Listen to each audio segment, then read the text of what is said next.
എല്ലാവർക്കും നമസ്കാരം. ഞാൻ സരിത മഹേശ്വരൻ. ഇന്ന് ശ്രീകൃഷ്ണവിലാസ മഹാകാവ്യത്തിൻ്റെ 11ാമത്തെ സർഗത്തിലെ 25, 26, 27 എന്നീ 3 ശ്ലോകങ്ങളാണ് നമ്മൾ പഠിക്കാൻ പോണത്. 3 ശ്ലോകങ്ങളിലും അനുഷ്ടുപ്പ് വൃത്തം തന്നെയാണുള്ളത്. ഭഗവാനും നഗ്നജിത്തും തമ്മിലുള്ളതായ സംഭാഷണം, അതിൽ നഗ്നജിത്ത് പിന്നെ എന്തൊക്കെയാണ് മറുപടി പറഞ്ഞത് എന്നുള്ളതൊക്കെയാണ് പറയണത്. നമുക്കാദ്യം 25ാമത്തെ ശ്ലോകം നോക്കാം. ഒരു കഥയാണ് പറയാൻ പോണത്. രാമണീയകസമ്പന്നാമാലോകയമമാത്മജാം യം ശൂരായ ദേയേതി മതിഃ കാപി ബഭൂവ മേ. ആദ്യം നമുക്ക് പദച്ഛേദം പറയാം. രാമണീയകസമ്പന്നാം ആലോകയ മമ ആത്മജാം ഇയം ശൂരായ ദേയാ ഇതി മതിഃ കാ അപി ബഭൂവ മേ. എന്താ ഇവിടെ പറയണത്? മകളെ പറ്റിയിട്ട് പറഞ്ഞു തുടങ്ങുകയാണ്. സത്യയെ ആഗ്രഹിച്ചിട്ടാണല്ലോ വന്നത്. അപ്പോൾ ആ കഥ എന്തായിരുന്നു എന്ന് പറയാണ്. രാമണീയക സമ്പന്നാം മമ ആത്മജാം ആലോകയ. രാമണീയകം, രാമണീയകം എന്ന് പറഞ്ഞാൽ രമണീയതായാഹ ഭാവം. രാമണീയകം സൗന്ദര്യത്തിൻ്റെ ഒരു പൂർത്തി. സൗന്ദര്യം വന്ന് തികഞ്ഞു നിൽക്കുകയാണ്. മുഖത്തല്ല, കയ്യിലല്ല, കാലിലല്ല, സർവത്ര സൗന്ദര്യമേ ഉള്ളൂ. എല്ലാ അംഗങ്ങളും അതിസുന്ദരങ്ങളാണ്. അങ്ങനെയുള്ള പെൺകുട്ടിയാണ് എൻ്റെ മകള്. അതാണ് രാമണീയക സമ്പന്ന. സൗന്ദര്യം വന്ന് വർദ്ധിച്ച അവസ്ഥയിലുള്ളവളായ എൻ്റെ മകളെ, മമ ആത്മജാം എൻ്റെ പുത്രിയെ, ആലോകയ അങ്ങൊന്ന് നോക്കൂ, ഞാൻ കാണിച്ചു തരാം. എൻ്റെ മകൾ ഇവിടെ ഉണ്ട്, അവളെ ഒന്ന് കാണൂ. അങ്ങനെ കാണുമ്പോൾ അവളെ പറ്റിയിട്ട് എനിക്ക് കുറച്ച് കാര്യം പറയാനുണ്ട്. ഞാൻ എന്താണ് ആലോചിച്ചത്? ഇയം, ഈ മകള്, അവളുടെ ചിത്രമൊക്കെ അവിടെ ഉണ്ടാവുമായിരിക്കും വേണമെങ്കിൽ. അപ്പോൾ അവളെ ചൂണ്ടിക്കാട്ടിക്കൊണ്ടായിരിക്കും പറയണത്. അവളെ ഞാൻ എന്താ വിചാരിച്ചത്? അവൾ ശൂരായ ദേയ, ഒരു വീരശൂര പരാക്രമിയായിട്ടുള്ള രാജാവ് വന്ന് വേൾക്കണം.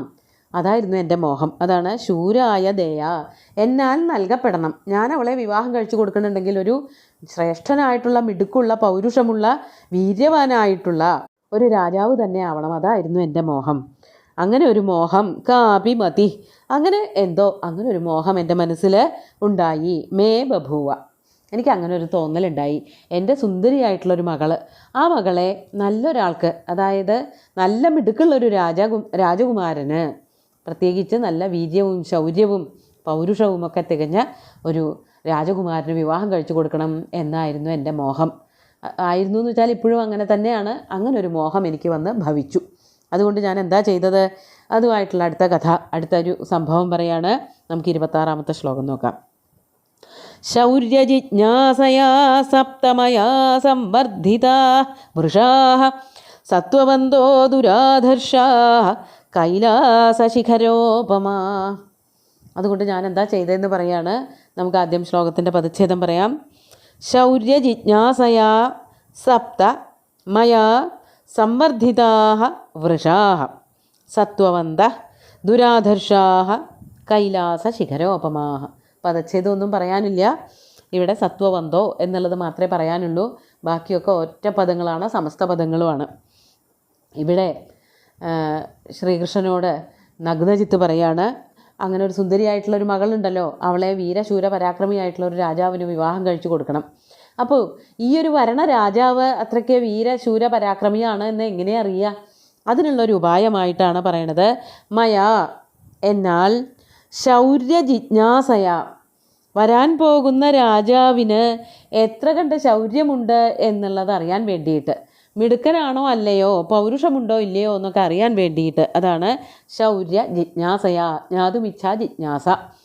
ആ വരാൻ പോണ ആളുടെ, ഇവളെ വിവാഹം കഴിക്കാൻ പോണ ആളുടെ ശൗര്യം, മിടുക്ക് എത്ര കണ്ടുണ്ടെന്ന് അറിയാൻ വേണ്ടിയിട്ട് ഞാൻ എന്താ ചെയ്തത്?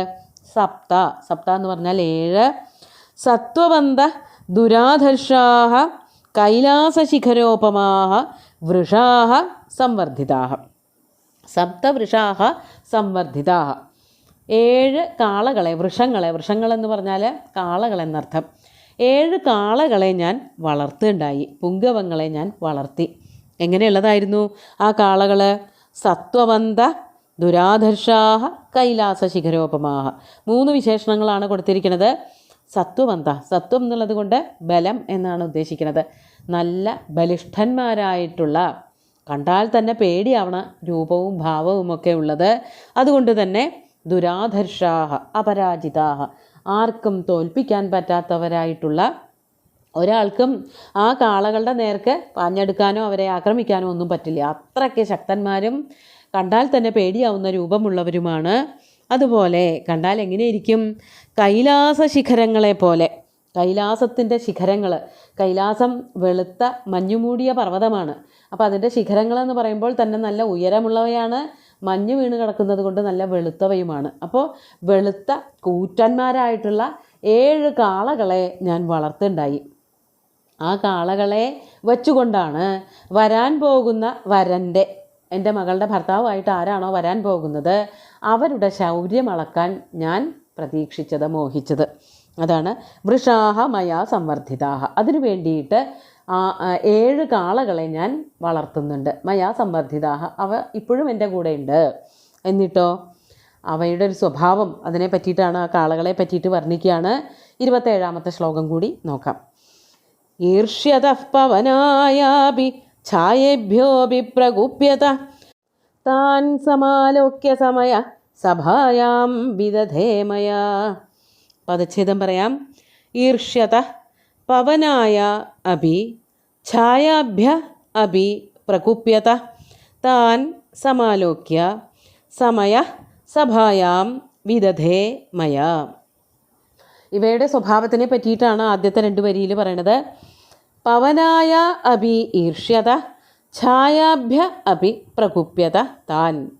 താൻ വൃഷാൻ, ഈ വൃഷങ്ങൾ എങ്ങനെയുള്ളതാണ്?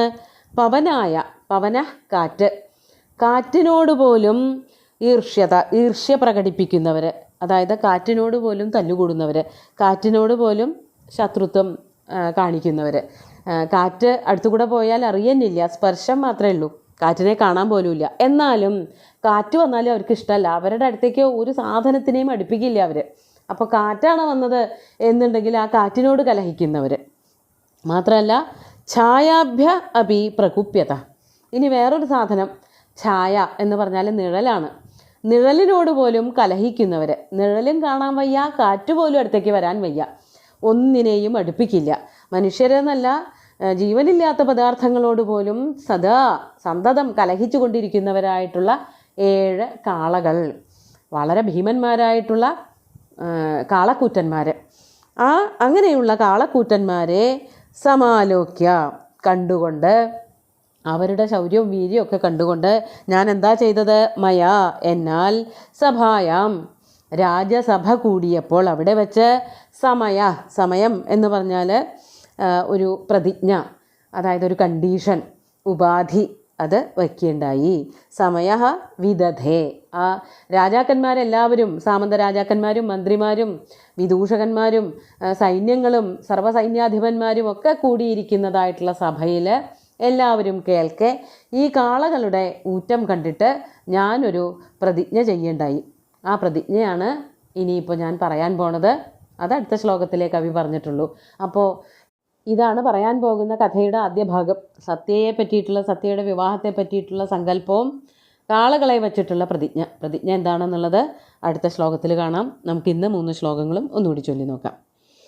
രാമണീയക സമ്പന്നാമാലോകയ മമാത്മജാം ഇയം ശൂരായ ദേയേതി മതിഃ കാപി ബഭൂവ മേ ശൗര്യജിജ്ഞാസയാ സപ്തമയാ സംവർദ്ധിതാ വൃഷാഃ സത്വവന്തോ ദുരാധർഷാഃ കൈലാസശിഖരോപമാ ഈർഷ്യത പവനായാപി ഛായാഭ്യോപി പ്രകുപ്യത താൻ സമാലോക്യ സമയ സഭായാം വിദധേ മയാ. ഈ കാളകളുടെ സ്വഭാവം പറഞ്ഞപ്പോൾ ഈ നിഴലിനോട് കലഹിക്കുക എന്ന് പറഞ്ഞാൽ അവരവരോട് തന്നെ കലഹിക്കണ പോലെയാണ്. ഒന്നിനോടും മെരുങ്ങാത്ത, ആരോടും ഇണങ്ങാത്ത 7 കാളക്കൂറ്റന്മാർ.